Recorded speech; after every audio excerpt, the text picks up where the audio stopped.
Hello you, welcome. Excusez-moi, je m'installe. Alors, on se retrouve aujourd'hui, comme vous pouvez le voir. Alors, les champignons, c'est le décor. Hein, c'est que je suis en train de faire sécher mes trompettes de la mort que j'ai ramassées hier avec ma copine, dont je vous ai dit d'ailleurs que vous entendrez parler bientôt dans une nouvelle vidéo, mais je ne vous en dis pas plus. Surprise. On se retrouve aujourd'hui parce que, en plus des trompettes de la mort, on a eu la chance de trouver quelques girolles.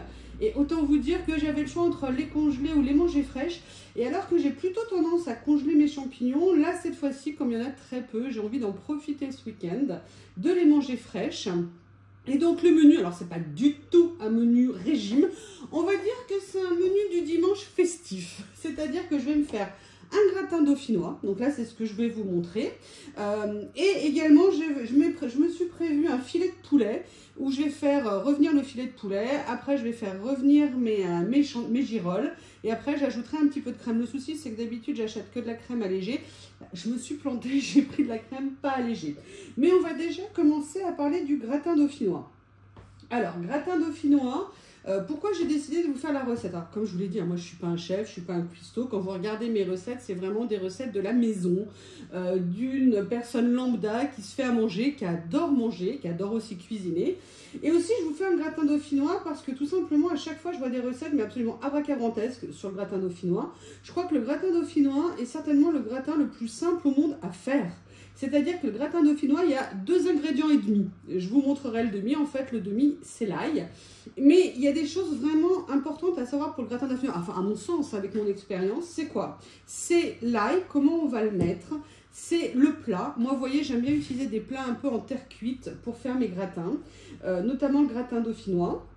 Après, si vous avez un plat en verre, hein, ça ne vous interdit absolument pas de faire un gratin dauphinois, même un plat en métal. La seule chose, c'est qu'il faut toujours faire attention au niveau des plats, de la fonction conduction de la chaleur, en fait, au niveau des matières qu'on va utiliser, qui ne sont pas les mêmes. Donc, il y a des recettes, il y a besoin de plus de conduction de chaleur que d'autres. C'est pour ça qu'on choisit. L'avantage de la terre cuite, c'est un peu l'inertie qui est peut-être un peu plus lente, un peu plus longue. Et vous verrez que la cuisson, c'est vraiment quelque chose, pour moi, en tout cas, avec mon retour d'expérience, super important au niveau d'un gratin dauphinois. Après, il y a les pommes de terre. Alors, les pommes de terre, je ne sais pas ce que vous en pensez, mais quand on regarde dans les magasins, maintenant, ils nous vendent des pommes de terre à 3 € le kilo, 4 € le kilo, mais sincèrement, c'est du délire. Enfin, moi, je ne sais pas. Les pommes de terre, mon grand-père, lui, cultivait pour sa famille, pour nourrir sa famille. Les pommes de terre, ça a toujours été le légume, entre guillemets, le féculent du pauvre, pas cher, justement, pour se nourrir un minimum. Et maintenant, on nous sort... Alors, c'est vrai, il y a des variétés de pommes de terre, mais franchement, est-ce que... alors, peut-être quand on fait des frites, ce genre de choses, on peut voir une différence. Mais alors oui, il y en a qui sont un peu plus farineuses que d'autres, mais on verra que si on ne se plante pas au niveau de la cuisson, généralement, ça passe quand même bien. Alors moi, je refuse, mais je refuse de payer 3-4 € le kilo de pommes de terre. C'est juste hors de question. Alors, comment je fais? Alors, ou je vais les acheter dans des GAEC, d'accord? Parce que parfois, dans les GAEC, on peut avoir des grands filets de pommes de terre à des prix beaucoup plus abordables. Ou alors, j'attends les promotions au niveau des supermarchés locaux. Pourquoi? Parce que certains supermarchés locaux ont aussi de la production locale qui peut être vendue. Et là, moi notamment, je vous ai mis 2 catégories. Alors, il y a eu un gros arrivage chez Netto, carrément pas cher, mais c'était des pommes de terre pas nettoyées. Sincèrement, je pense qu'elles sont d'un peu moins bonne qualité, mais est-ce que dans un gratin dauphinois, ça va importer? Ça va me permettre de faire le test. Et là, c'est des filets qu'il y avait eu chez Aldi. Aldi avait fait une promotion où on était à 2 € les 5 kilos de pommes de terre. Donc vous voyez, ça veut dire qu'on va payer 4 € les 10 kilos. Là, on revient pour moi à des prix normaux de pommes de terre. Je vous prie de m'excuser de ce militantisme, mais moi, c'est vraiment quelque chose que je ne supporte pas. C'est qu'on nous vende des kilos de pommes de terre à ce prix-là. Parce qu'elles sont lavées, parce qu'elles n'ont pas de défauts, parce qu'elles n'ont pas de machin. Mais dans la nature, il y a tous des défauts. Même nous, on a des défauts. On a tous. Donc, je veux dire, il faut arrêter avec cette espèce d'obsession de la carotte parfaite, du chou-fleur parfait, de la pomme parfaite, pour justifier derrière de nous les vendre hors de prix. On a des budgets à gérer. Alors, si on n'a pas de problème de budget, bah, à la limite, on fait ce qu'on veut. Et puis, même si on n'a pas de problème de budget, est-ce que c'est pour autant justifié de payer ce prix-là pour nos fruits et nos légumes? Sincèrement, je ne le pense pas. Et après, moi, il y a aussi l'Intermarché à côté de chez moi qui, normalement, fait des sacs aussi de 10 kilos à des prix vraiment intéressants. Et cette année, ni Netto n'a fait les sacs de 10 kilos, ni en pommes de terre nettoyées, j'entends, ni Intermarché. Donc du coup, bah, je me suis rabattue un peu comme j'ai pu. Mais je vous disais, donc il y a le choix du plat, le choix des pommes de terre, comment utiliser l'ail, je vais vous montrer, et également la cuisson. Et ça, la cuisson, je vous expliquerai un petit peu ce que je fais. Et aussi, quand je vous dis le choix des pommes de terre, c'est comment on va préparer les pommes de terre. Et je vous ferai un retour d'expérience familiale, on va dire. Pourquoi moi je fais ça, mais je vais tout vous expliquer au fur et à mesure. Première chose, je ne sais pas si vous vous souvenez, j'avais commandé sur Temu cet accessoire, vous savez, à tout petit prix, genre 50-60 centimes. Il paraît que c'est une aide très intéressante pour peler l'ail. Et moi, je vous ai dit que l'ail, je le faisais de plusieurs façons. En fait, je le fais, alors vous verrez là pour ici, je vais l'utiliser d'une certaine façon. Mais maintenant, ce que j'aime bien faire, de façon à en avoir tout le temps de dispo, sans m'embêter à les peler, à les préparer et tout ça. Ce que je fais, c'est que je m'en pèle et je m'en hache une grande partie. J'en pèle beaucoup. Après, je mets tout dans mon robot.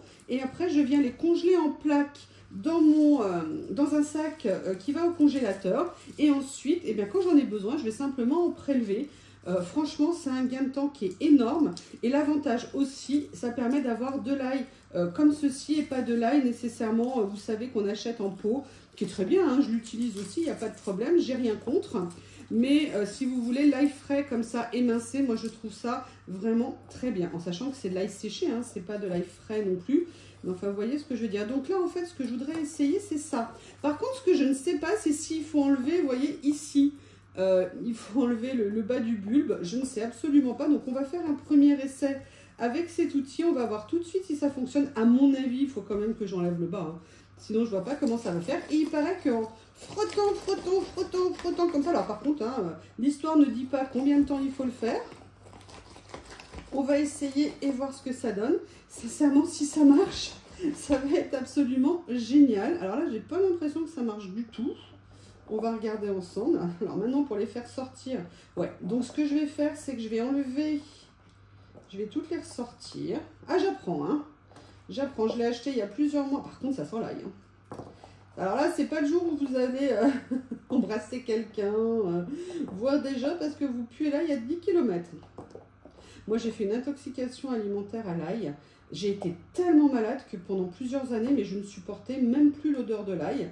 Et là, c'est enfin revenu. Ça fait quelques mois que je peux enfin réutiliser de l'ail. Donc, c'est pour ça que je m'en prépare. Allez, les petites, là. Voilà.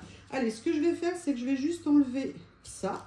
Et on va faire une nouvelle expérience. Alors, vous voyez, ça avait commencé à en enlever certaines. Mais je pense qu'effectivement, il faut enlever cette base. Si ce gadget fonctionne, alors des abonnés m'ont dit que oui, elle l'avait, que ça fonctionnait très bien. Est-ce que moi je vais être capable de le faire fonctionner, hein? C'est une autre histoire. Parce que ce qui fonctionne avec certaines, parfois ne fonctionne pas avec d'autres, tout simplement parce qu'on s'en sert mal. Donc quand vous voyez la vidéo, si jamais je n'y suis pas arrivée, n'hésitez pas à me faire un retour de façon à ce que je sache comment l'utiliser. C'est le genre de petit gadget, ça peut être super pratique. Ça peut vraiment être super top. Alors, hop, ah, j'ai laissé une petite tête malheureuse ici. Faudrait pas la laisser malheureuse. Allez, on réessaye. Est-ce que le fait d'avoir... Je ne sais pas. Je ne sais pas ni combien de temps... Ah, bah si, regardez. Elle est sortie, la peau est sortie d'un côté, mais c'est génial si ça fonctionne. Mais c'est génial. Ah oui, alors par contre, il faut faire preuve d'imagination. Hein. Alors, il y en a certaines, ça a très bien fonctionné. D'autres, pas vraiment. Alors, je vais peut-être les remettre en mettant moins. Peut-être qu'il faut les malaxer plus longtemps. Alors là, moi, je les mets juste là en attendant. Après, bien évidemment, je viendrai les trier. Oups! Allez, rentre à la maison, toi.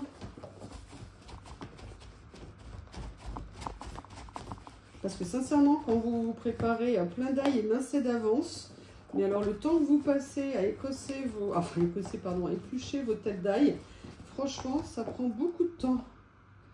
Donc si je peux gagner en confort avec ce petit élément, ce serait génial. Allez, on essaie.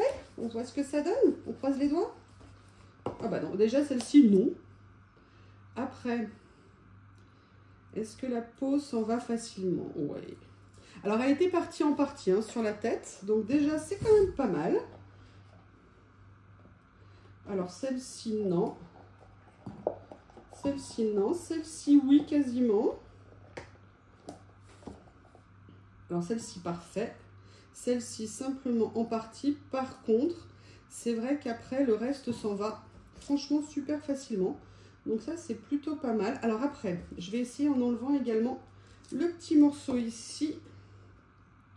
Le petit morceau ici. Et je continue. Je mets en pause et je reviens. Parce que si je vous montre ça pendant une demi-heure, ça va vous saouler quand même. Voilà, donc là, je viens de refaire une séance de malaxage au niveau de l'ail. On va voir ce que ça va donner. Est-ce que ça a amélioré ou pas? Pas vraiment.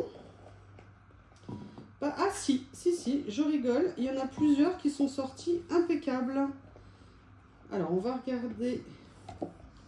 Alors, il y en a qui sont sortis partiellement. Alors, peut-être que je ne malaxe pas assez et que je devrais le faire un peu plus longtemps. Par contre, l'avantage, c'est que celles qui ne sont pas, entre guillemets, sans peau, la peau s'enlève facilement. Donc ça, c'est plutôt un plus. Je dirais très pratique. Allez, maintenant, on va passer... Je nettoierai après hein, avant de les passer au moulin, enfin au robot, pardon. Moi, je le fais, vous savez, dans ma Moulinex 1, 2, 3. Super pratique. Alors maintenant, on va passer à la préparation. J'irai éplucher les pommes de terre après. Là, on est purement dans la première préparation par rapport... Je prends une gousse d'ail. Par rapport au plat pour le gratin dauphinois. J'ouvre une tête d'ail, une gousse d'ail, pardon. Je viens tout simplement frotter le fond et les rebords de mon plat, de façon à venir déposer juste, vous savez, le fumet, le parfum en fait de l'ail, mais je n'en mets pas pour l'instant. Donc là maintenant, ce que je vais faire hors caméra, je vais nettoyer, éplucher mes pommes de terre et je vous retrouve plus tard pour la suite et on va faire les choses petit à petit.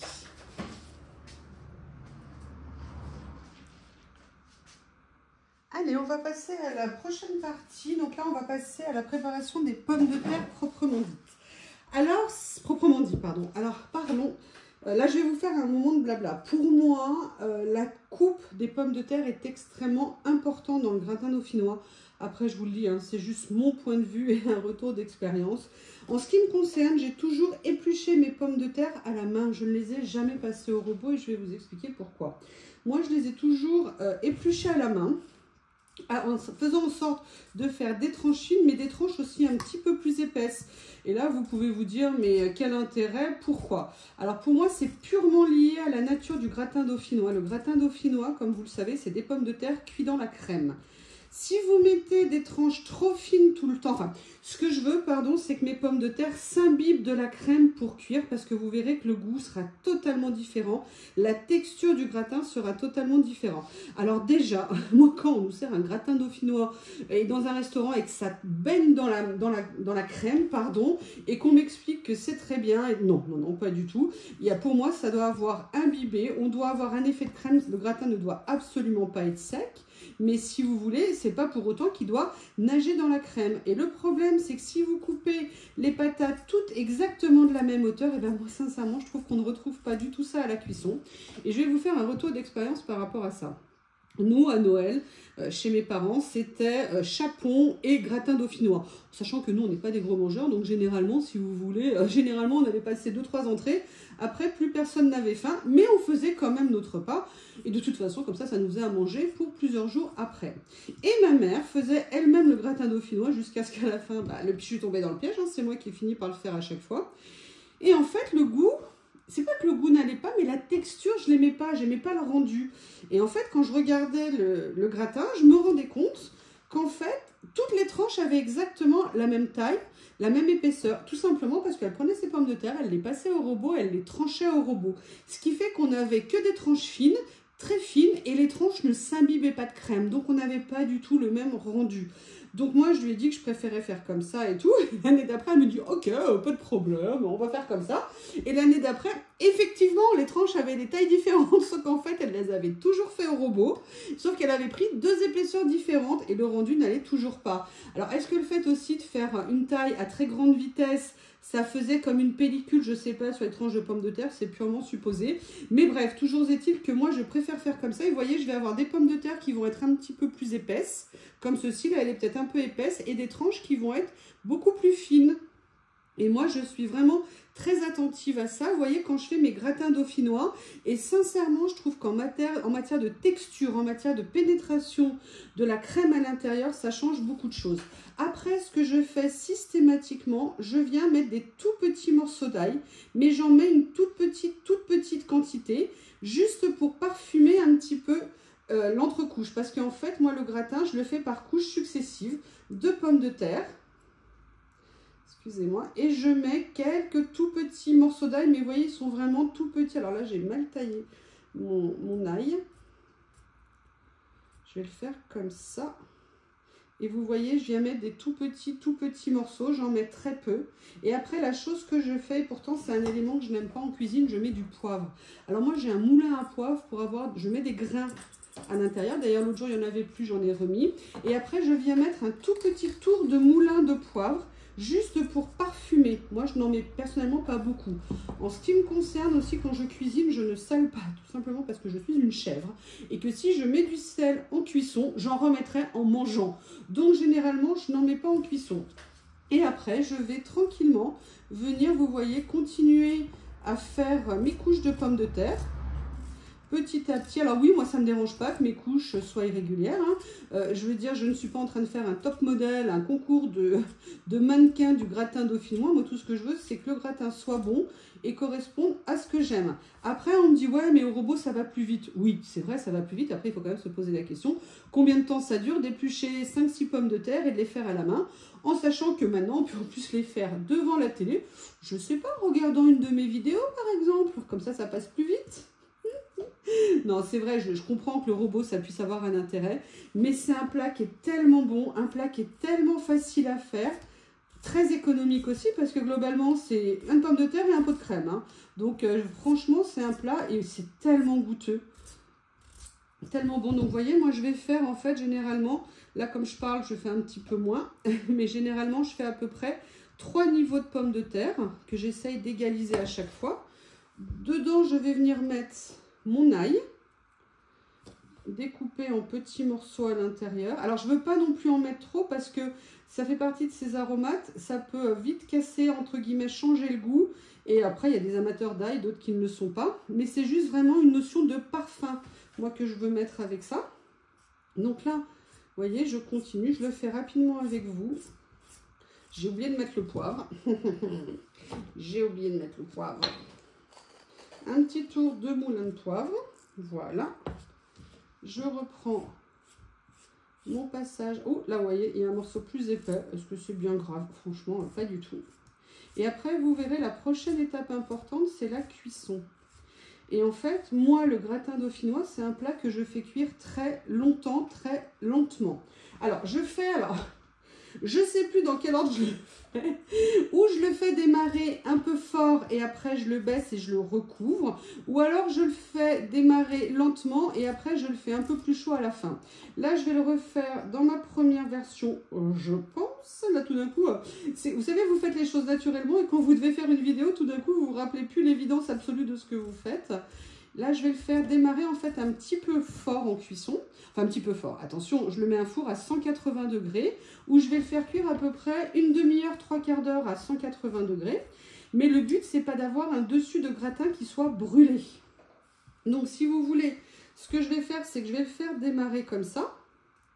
Et après, je viendrai le recouvrir de façon à ce que ça ne brûle pas, simplement avec un morceau de papier d'aluminium. Et après, je viendrai le finir la cuisson. Là, je vais essayer de mettre des tranches un peu plus grandes sur le dessus. Et après, je viens donc recouvrir avec du papier d'aluminium et je le mets à 160, 165 pendant à peu près 3/4 d'heure, 1 heure à nouveau. Donc c'est un gratin qui va cuire très lentement.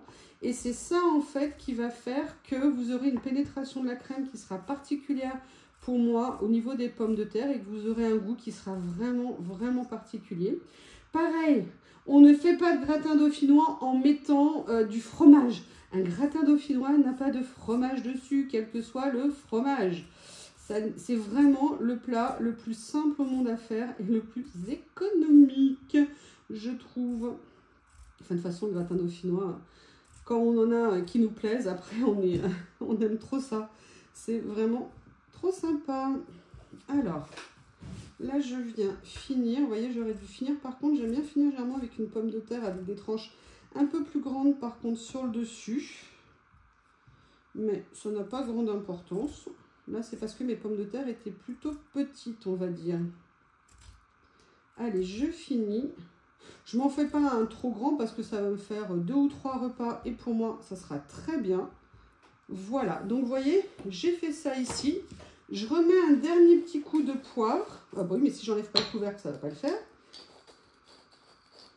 Je remets un petit coup de poivre et là je vais m'arrêter ici, je ne vais pas rajouter d'ail. Comme je vous ai dit, le but c'est pas que ça soit trop fort en ail. Par contre, si vous aimez beaucoup l'ail, n'hésitez pas à en rajouter. Là c'est à vous de voir. Je vais chercher le dernier élément et je vous montre comment je fais. Et vous verrez, c'est tellement compliqué. Donc je suis allée chercher le dernier élément, c'est de la crème liquide. Alors là j'ai pris de la crème fleurette parce que c'est tout ce qu'il y avait, je crois que je l'ai acheté à Lidl. Oui, je l'ai acheté à Lidl, c'est écrit dessus. Sincèrement, crème liquide, crème fleurette, je ne vois pas une énorme différence.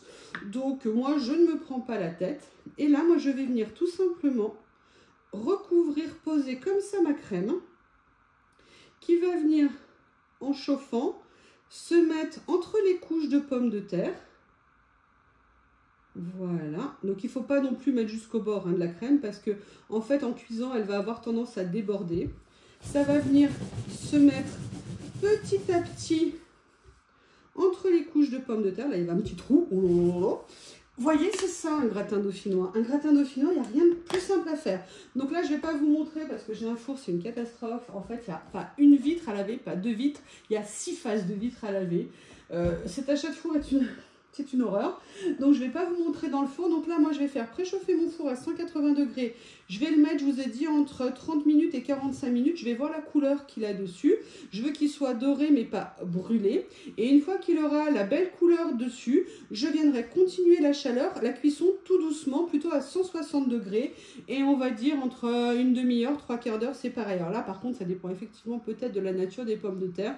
Moi voilà, un gratin dauphinois c'est assez long à cuire pour moi, c'est ma façon de faire.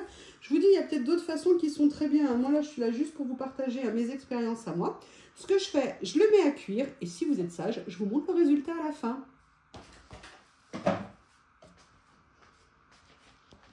Allez, on se retrouve pour la suite de mon menu aujourd'hui.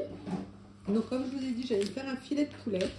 Alors moi, les filets de poulet ou la viande que je congèle, je la congèle systématiquement sous vide. J'ai un appareil pour mettre sous vide et je laisse décongeler à température ambiante. Donc vous voyez, là, c'est pas encore tout à fait décongelé. Pourquoi? Déjà parce que le fait de conserver sous vide fait que la nourriture ne brûle pas au congélateur. Alors, moi j'ai un Food Saver. Food Saver, c'était à l'époque un appareil qui était assez cher, il est toujours très cher. Il est très ancien, ça fait longtemps que je l'ai maintenant, ça va faire presque 10 ans je pense. À l'époque on disait qu'il ne fallait utiliser que les pochettes Food Saver pour l'utiliser. Je viens de tester avec des pochettes achetées sur Temu qui sont 10 fois moins chères et en fait ça fonctionne très bien. De temps en temps il y a un petit bug mais vous refaites une pochette et ça fonctionne très bien. Mais surtout, donc je vous dis, vous avez une bien meilleure conservation de la viande et surtout quand vous la décongelez à température ambiante et vraiment vous retrouvez la viande, je dirais quasiment aucune différence par rapport à quand vous la consommez fraîche. Après j'ai commencé à préparer mes champignons. Donc je suis allée les passer sous l'eau mais je vois que là il y a un ou deux, parce qu'on a trouvé un ou deux petits mini pieds de mouton. Donc je vais faire comme l'autre fois un petit mélange. Donc je coupe des morceaux assez gros, je ne veux pas émincer trop fin.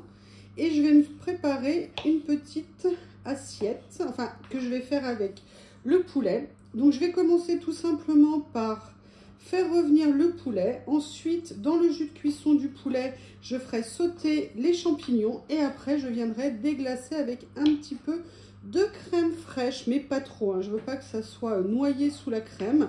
Je veux juste que ça vienne apporter un petit plus en sachant qu'il y a déjà le gratin dauphinois. Donc je pense que niveau crème, j'aurais pas vraiment besoin de plus. Alors là, oui, je coupe la queue des girolles parce que déjà elles sont belles. Et après, je viens couper le chapeau. Voilà, alors c'est vrai que j'aurais pu les couper entièrement dans la longueur. Je les ai juste passés sous l'eau avant. Oui, je sais, les puristes seront choqués, mais moi je passe toujours mes champignons rapidement sur l'eau, hein. Je ne les fais pas tremper, je les passe juste sous l'eau pour venir les finir de nettoyer, pour éviter qu'il y ait des résidus de terre. C'est jamais très agréable d'avoir un petit caillou ou un petit grain de sable quand on les mange. Je voulais aussi vous montrer, j'ai continué à utiliser ça pour l'ail. Franchement, c'est pas mal du tout. Je pense que je l'utilise pas encore très bien. Et la particularité là, c'est que je n'avais pas vu que j'avais acheté de l'ail rose. Alors peut-être que les gousses étaient encore peut-être un peu fraîches. Mais bon, je l'ai utilisé. J'ai pu écosser 3 têtes, peler 3 têtes très très vite. Et vous voyez, je les ai passées à ma moulinette. Parce que vous savez, moi j'ai la bonne vieille moulinette de chez Moulinex. Je suis venue les passer dedans. Après, je suis venue les mettre dans mon sachet. Je vais bien l'aplatir et je vais aller le congeler à plat comme ça. Et comme ça, pendant une longue période, j'aurai déjà des mincées d'ail frais. Ça se conserve super bien au congélateur et donc je suis très contente. Ça m'a fait vraiment, vraiment gagner du temps au niveau de l'épluchage de l'ail. Donc vous voyez, je viens le faire en petites couches assez fines. Et en fait, quand j'en ai besoin, je viens casser un petit morceau. J'adore ce système. Alors, je sais qu'on pourrait utiliser, vous savez, on l'a vu plusieurs fois dans des vidéos ou dans des cuisiniers qui mettaient dans des bacs à glaçons. Alors déjà, moi, je n'ai pas de petit bac à glaçons parce qu'à chaque fois, ça me préfère des glaçons un peu de taille classique et je pense que j'aurai un peu trop de pertes parce que, comme je vous dis, suite à mon allergie, je remange de l'ail, mais j'y vais quand même prudemment, hein. J'ai trop peur de m'écœurer à nouveau. Donc, c'est pour ça que si vous voulez, je le fais à plat comme ça. Et puis, je vous dis, moi, je fais beaucoup de souches sautées ou de cuisine asiatique. Et quand je fais sauter mes éléments, j'ai besoin d'ail. Donc maintenant, j'ai plus à me dire j'en ai pas, ou utiliser de l'ail en poudre. Voilà, je fais comme ça. Sincèrement, j'ai gagné beaucoup de temps en termes de confort de cuisine. C'est vraiment très sympa. Donc, j'attends que le gratin finisse de cuire. Mais bien évidemment, j'ai oublié de mettre un papier d'aluminium en dessous. Donc, comme je vous l'avais dit, il faut bien recouvrir les pommes de terre de crème. Pas trop. Évidemment, j'en ai mis un peu trop. Donc, ça déborde partout dans le four. Mais bon, c'est pas grave. Comme ça, je ferai une pyrolyse pour nettoyer.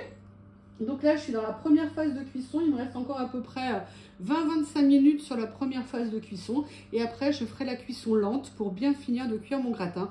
Mais de toute façon, je vous montrerai tout à la fin. J'espère que ça va être top. Voilà, le gratin est cuit. Alors, je suis venue un peu vérifier la cuisson parce que j'ai eu des doutes. Il a peut-être un petit chouïa trop cuit. Mais voilà ce que ça donne. Ça a bien débordé, plus débordé que d'habitude. J'ai mis à la fois un peu trop et pas assez de crème. Enfin bref, voilà le rendu du gratin. Je suis en train de préparer le reste et je vous présenterai une petite photo à la fin pour vous montrer ce que ça peut donner. J'espère qu'en plus ça va être bon. Et voilà. Et voilà le résultat final. Mais écoutez, ça m'a l'air pas mal du tout. Donc vous m'excusez, je vais vous abandonner. Je vais passer à table. Bon appétit!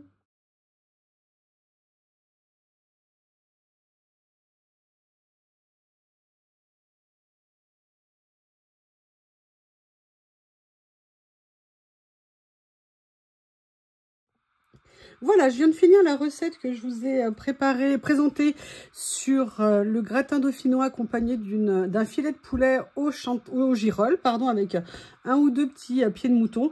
Franchement, je me suis éclatée, c'était super bon. Ce qu'il faut bien voir, c'est que oui, on a l'impression que le gratin pourrait ne pas avoir beaucoup de crème, mais en fait, il y en a.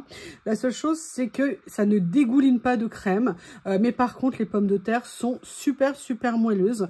Et je voulais vous faire un retour parce que vous avez vu, j'ai mis deux variétés différentes, une avec de la peau, enfin n'importe quoi, une qui était pas nettoyée, d'autres qui étaient pas nettoyées. Sincèrement, je ne sais pas quelle variété de pommes de terre c'était, mais alors c'est passé super bien. Sincèrement, avec cette méthode de cuisson, ça passe très bien. Alors je vous dis, au niveau de la cuisson du gratin, pour refaire un petit résumé, on va dire une demi-heure à 160 et une demi-heure pareil à 180. Alors l'un en premier, l'un en deuxième, c'est à vous de voir, les deux peuvent fonctionner.